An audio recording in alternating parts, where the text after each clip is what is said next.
Et c'est sous le titre Je vois une femme à sa fenêtre. Ode, plutôt, ode à la femme que j'ai vue à sa fenêtre. C'était une vieille femme que je voyais de temps en temps au hasard de mes pérégrinations, promenades dans l'appartement où j'étais du même côté qu'elle et je la vois fermer sa fenêtre le soir venant. Cette femme d'un âge bien avancé qui fermait sa fenêtre, cette femme qui se fermait au monde à l'heure de la nuit venue, je la voyais. Une femme un peu menue, une femme d'une silhouette un petit peu enveloppée, une femme cheveux au carré, une femme ni très grande ni très petite, une femme au visage sans trop d'expression. Je la voyais, je n'osais point lui la saluer parce que je me disais, il y a des choses qui nous séparent, cette rue, la route nous sépare, nous sommes voisins des vis-à-vis, mais nous sommes étrangers, implacablement étrangers l'un à l'autre.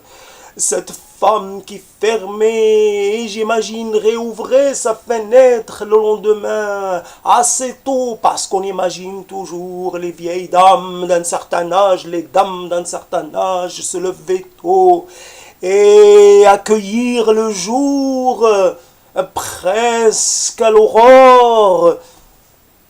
Cette femme que je voyais, ça symbolisait quelque chose, ça symbolisait l'autre âge, celui que je n'étais pas sûr d'atteindre, le troisième âge, l'âge de respectabilité, l'âge de la sagesse, l'âge d'être vieux, d'être presque dépassé, d'être sur le point de partir, de s'éclipser, de partir vers l'avant-dernière demeure, celle du mouroir, celle de la maison des anciens, qu'on l'appelle la maison des anciens ou la maison des vieux, ou autre chose, c'est toujours une sorte de miroir, l'antichambre de la fin, l'antichambre de la mort.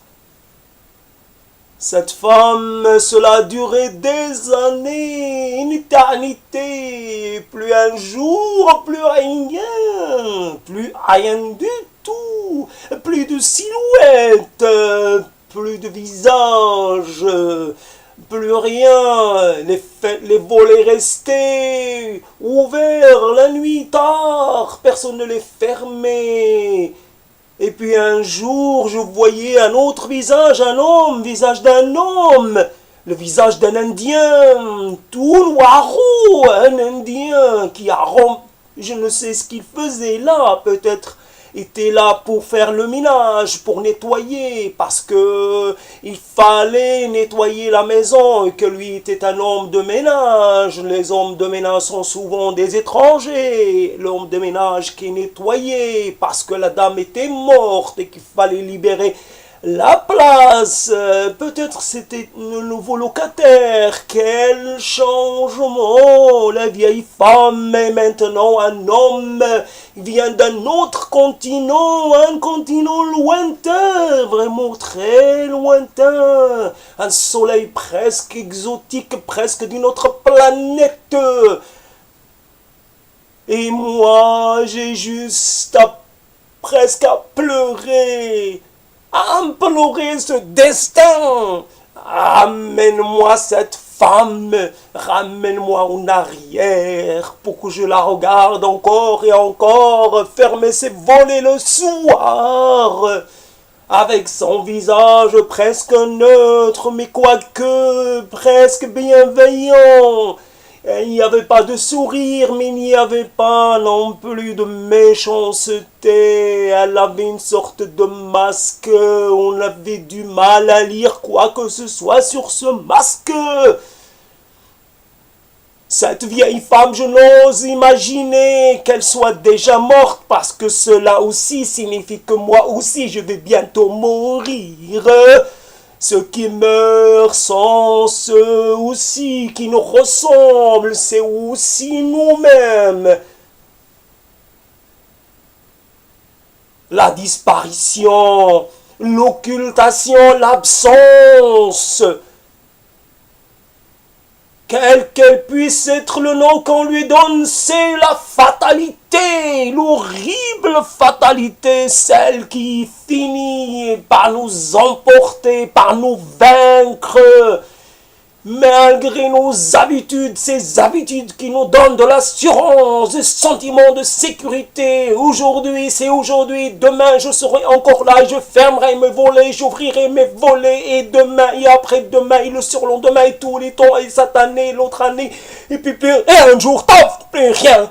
Je ne suis plus là pour ouvrir ni pour fermer mes volets, je suis parti, j'ai été retiré, j'ai été remisé, j'ai été occulté, je me suis occulté, j'ai disparu, je n'existe plus.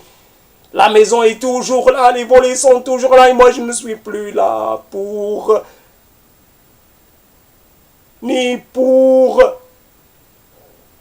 ni pour voir la nuit arriver, ni la nuit d'été, ni la nuit d'hiver, ni la nuit de printemps, parce que, évidemment, selon les saisons, l'heure de fermeture des volets changeait. Voilà, et il ne peut plus rien.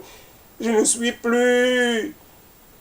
suis plus gouverné par la loi des saisons, je ne suis plus gouverné par la loi de l'alternance, je suis gouverné par la loi de la disparition, par la loi ultime, qui veut qu'un jour, je dois m'absenter pour toujours, pour aller vers le crématorium, ultime obscénité, dites-le fort, criez-le, le crématorium est une négation de l'être qui a existé. Quelques minutes de crémation de feu. 2 fois ce feu qui efface des faits, ne laisse rien que la poussière, même pas le temps de se décomposer tranquillement, de redevenir terre. Un jour, doucement, pas brusquement, réintégrer le sein maternel de la terre, tranquillement, en douceur, lui donner, la nourrir tout doucement de son corps, de ses fluides, de sa substance. La crémation est un non-sens, encore une fois une obscénité.